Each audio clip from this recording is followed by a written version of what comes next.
I wanted to shoot a video about how I build standard 10 frame Langstroth beehive bodies. This is one I just put together. This is a Mann Lake kit. This is the commercial grade 10 frame Langstroth hive body from Mann Lake. And what I do is I do something kind of unique. I make sure that I glue, I nail, and I screw these boxes together. I've got a screw on the bottom, middle, and top of the front face, and I've got 6D nails in these two positions, and then I put a little brad up here to hold this seam really tightly. Then on this side I put 2 screws and 2 nails, and that's what I do all the way around this box after I glue the seams. So I want to demonstrate building one of these briefly for you, and first I'll go through the equipment we need to build it.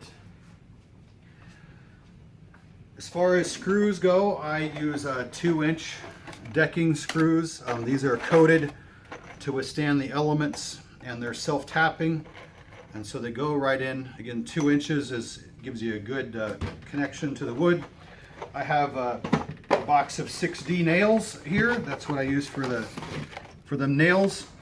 And then these are 2-inch brads that I use, again, for the top corners of the box. I have a square. You want to make sure you build each hive body exactly square, so they stack on each other, the frames fit, everything is square. And then for glue, I use any kind of exterior, interior rated glue.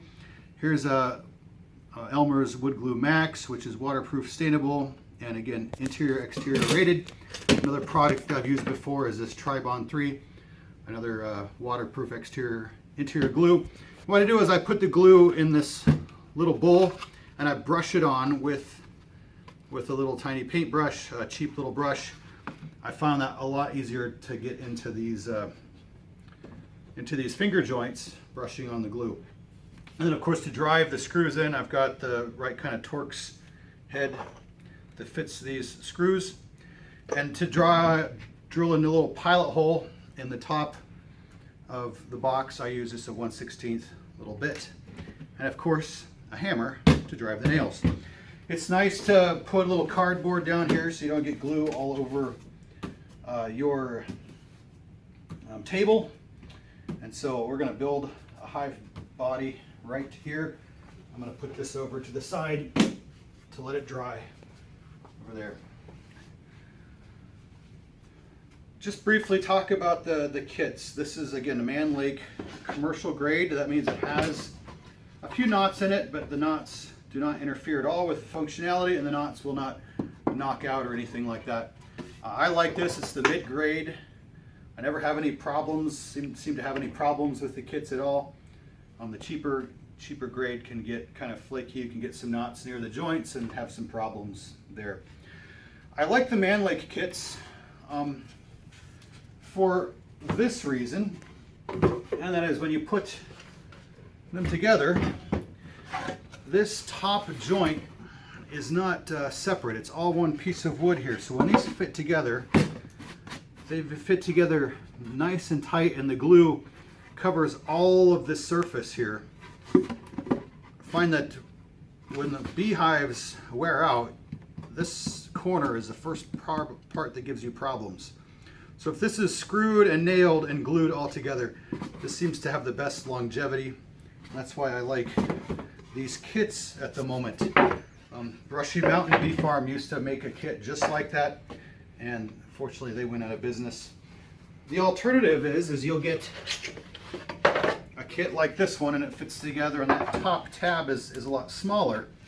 And so when you put these together, you have the tab there, but there's a lot more seams. I have hives that are like this that are all right. I've had hives like this starts wearing and rotting. And again, I've learned the hard way. Glue, nail, and screw these together, and they will last a long, long time.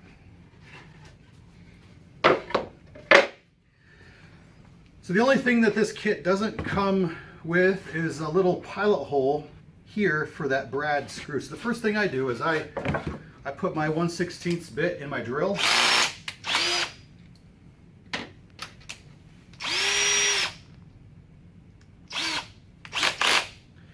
And I drill essentially just a pilot hole for my brad here. I'm right through the top there. So my brad will connect that top piece and give it a little more stability and connection there.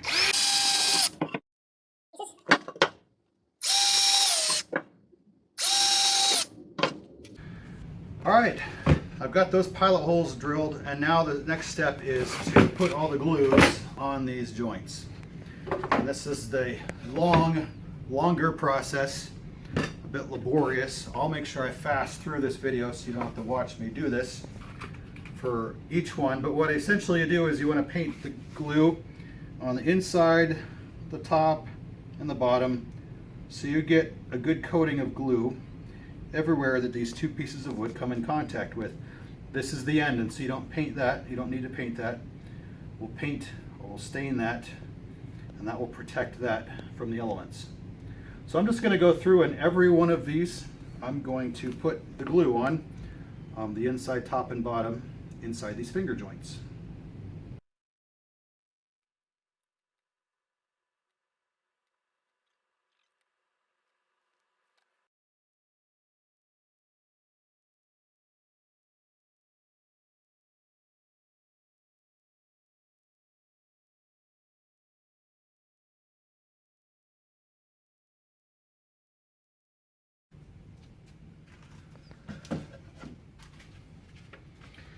All right, now that I have finished putting the glue on all the inside of the finger joints, the next step is to start assembling this. Assemble, of course, with your handles on the outside. Every beekeeper I know has made some mistake along the line of not putting their hive together with the handles on the outside. Then every time they have to move it, they're reminded they don't have a handle there. So handles on the outside, and the finger joints connected into each other, just like that. Yeah, now that I got this put together, I like to connect it together on end using these screws, because it's easy to put this square here and to get it all lined up.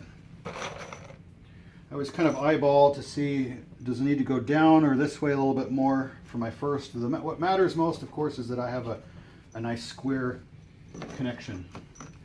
I'm going to start with this right here, and with one hand hold the drill, and the other hand just make sure that my square remains correct, and that's square right there. So I got the 5 screws in here, the 3 down and the 2, and I'll turn it so you can see that connection there is square. See, if I put the square up here, it's not one way or the other, it's actually perfectly square. So I'm going to go ahead and do the other 3 corners, and after that we'll do the nails.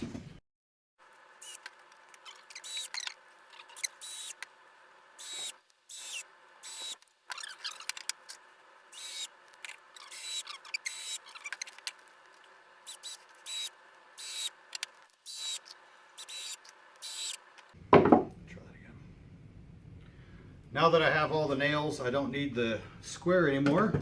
I'm sorry, I have all the screws in here. I don't need the square anymore. It's held together pretty good. I just use the nails to finish off the parts, the holes, the pre-drilled holes that need to be filled in.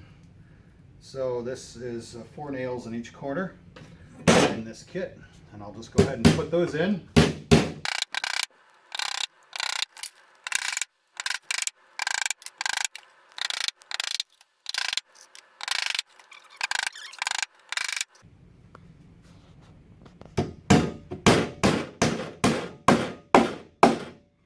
All right, got the nails in and the screws into everything that was pre-drilled from the factory. Well, the last step I do is I put this little brad in these pilot holes that I drilled earlier. I got a little 2-inch nail just to hold that top corner right there in while that glue dries. And I think it helps it last longer too.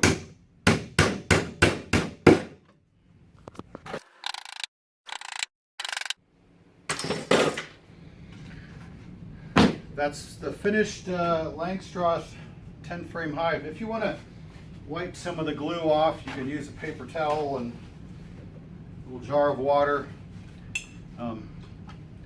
Just get a little damp, and sometimes it's helpful just to wipe that off a little bit so you don't have such tough ridges when you paint. Especially the top, you want that to be nice and smooth. I consider it a good sign if I've got little beads of glue on the inside. That means glue has been throughout those seams, and it's really going to hold this together and give it a long life of usage in the bee yard. The last thing I'll talk about is what we should paint these with or coat these with. And I recommend using some wood stain. Paint is made to be topical. It coats it, it sticks to it, it adheres to it.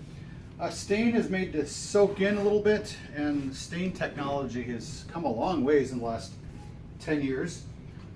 Here's some examples of stains I've used. This is a Abracoat. This is a Benjamin Moore product. This is what I used when I was in New England and Vermont. This is what I was available at the hardware store.